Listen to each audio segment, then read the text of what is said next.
खऱ्या अर्थानं आमच्या वंशाची पणती ह्या आमच्या दोन मुलीच आहेत. आमच्या शंभूला ज्या वेळेसला पहिल्यांदा कळलं की बाबा तिला आता शॉर्ट फिल्ममध्ये काम करायचे, त्यावेळेसला घरी आल्यानंतर एकदम आनंदाने, पप्पा मला आता शूटिंगला जायचे, मला 2 दिवसांनी शूटिंगला जायचे.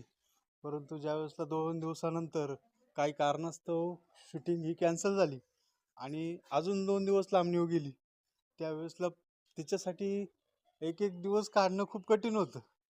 म्हणजे संध्याकाळ झाली की विचारायची, पप्पा दादाला फोन करावं, कधी आहे शूटिंग, कधी तिला शूटिंग. म्हणजे इतकी आवड तिच्यामध्ये तयार झाली आणि या आवडीतूनच आज म्हणजे खऱ्या अर्थानं आमच्या वंशाची पणती ह्या आमच्या दोन मुलीच आहेत. नादेल फिल्म प्रोडक्शन या यूट्यूब चॅनलच्या वतीने मी तुम्हाला विनंती करतो की तुम्ही सर्वांनी हा लघुपट नक्की पहा.